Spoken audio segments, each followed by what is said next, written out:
but give me your 5 top teams in the league right now. Legs, we'll start with you. Well, I'm going to take a look at my list here. So number 5, I've got Rockets, 4 Hawks, 3 Memphis, 2 Portland, 1 Golden State. And the only one on this list of those 5 that I was certain about was the Golden State Warriors. They've been the best team in the NBA this year, and there's no doubt about it. The most consistent team. They're offensively and defensively, they play both ends of the floor equally well.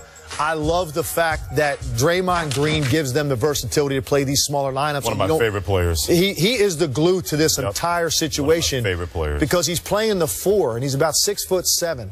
And they don't give up anything defensively. And offensively, obviously, he's turned into a great three-point shooter. He's a great passer, which enables the ball to continue to move. But they can play lineups with like 4 different 6'7", 6'8" guys on the floor at the same time. When they put Livingston, Iguodala, Draymond Green out there, Klay Thompson, they're so versatile what they can do defensively. And obviously, no one has proven to me yet that they know how to stop them. They do what they want to offensively. So they're clearly number 1. And then I've got Portland, Memphis, Atlanta, and Houston. And then I wrote a list here for others because I think this list is going to change dramatically as the year goes on. Chicago, Oklahoma City, San Antonio, Dallas. And then I have Cleveland at the bottom of my others list because you can't completely write off a team with LeBron James on it, all right? But Chicago, Oklahoma City, San Antonio, and Dallas. I think all 4 of those teams have a great chance to be into this top 5 by the time it ends. But they've had some real rough patches to this point in the season, and that's why they're not there right now. I'm going to go with, starting at number 5, I got Chicago at number 5. I just think Pau Gasol has had, I mean, he looks like a completely different player. Lately, and look, he's been healthy. He's not playing under Mike D'Antoni anymore. Right. And look, I'm a guy, I like Mike D'Antoni. I think he's obviously had a lot of success, but it just didn't fit and work with Pau. But Pau's been unbelievable. Jimmy Butler obviously has been fantastic for them. Then I've got Memphis. Marc Gasol to me has been, you know what? Mike Conley, too. Underrated. Yes. There are guys that they don't get enough love when we talk about the best players at their positions in the league, and those 2 guys have been awesome. And Zebo, getting a little older, but still producing at a really high level. I still think their bench could use some work, but they're still playing at a really high level. Portland, to me, their bench has gotten a little better this year. It's still not very strong, but, God, Damian Lillard. I mean, Damian Lillard, to me, is an MVP candidate right now. Yeah. And LaMarcus Aldridge continues to give you the production that he's been giving you. I've got Atlanta. They're Spurs East right now. I mean, it doesn't matter. All 5 guys can face up and shoot the ball. There's not a lot of teams that can say that in the NBA. And then I've got the Golden State Warriors,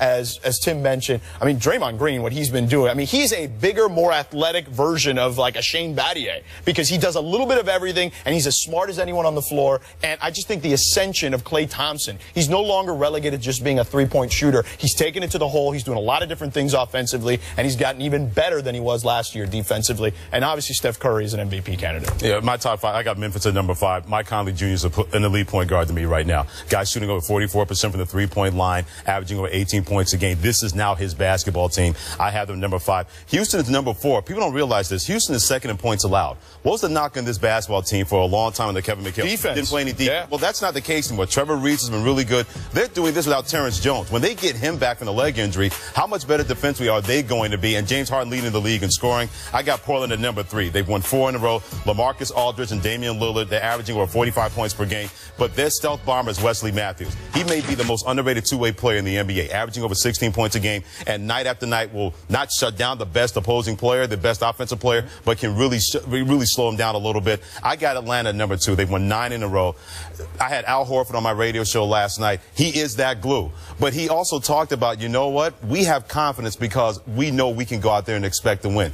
During the stretch, they've beaten teams like Washington twice. They've beaten the Clippers. They've beaten Houston. They've beaten Dallas. They've beaten Memphis. They haven't just beaten the scrubs. They've beaten the top teams in the NBA. I have them number 2. And Golden State, their defense is really underrated, giving up only a little more than 98 points per game. They've won 7 in a row. Draymond Green, Steph Curry. And how about Steve Kerr?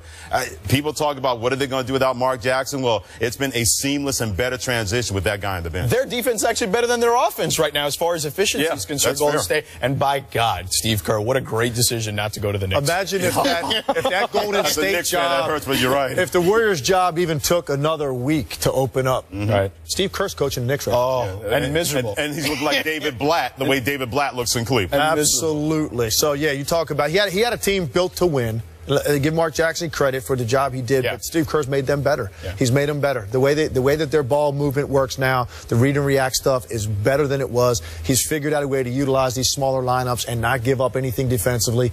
And obviously these guys are having a lot of fun playing for him. I was just out with Steph. We talked about this when I was out there for the Cleveland game, and he just said this is fantastic, man. The guys are having so much fun playing. And I'm glad you mentioned Klay Thompson. That's an underrated defender too. Oh yeah. He's long, he's lean, he's quick. He has that placid demeanor, but there's a killer between those eyes because his dad is Michael Thompson, playing in the NBA. And Michael Thompson, I don't know where he got that from because I didn't play any defense in the NBA, so I'm glad my son is doing it on that level. But Klay Thompson has become that guy, a two-way player as well that you really have to game plan for. And I don't think a lot of people thought that would happen to this level with Klay Thompson in Golden State. Tim, you said Steve Kerr made the Warriors better. You just made us all smarter. That's what Tim Legler does. Thanks so much, of course. Thanks for having me. Thanks, Lex. Good to be on. Hoops, NBA doubleheader tonight on ESPN at 8. The Wizards take on the Bulls, then the Clippers take on the Blazers. NBA Countdown tips at 7:30. Coming up, back to the NFL AFC title game talk. Tom Brady used to terrorize the Colts in the playoffs when Peyton Manning was there. Will history repeat itself, or will Indy's luck be different? Look at you. You see what I did there? Oh, man, the luck. Stop being thirsty. Because it's Andrew Luck. Luck.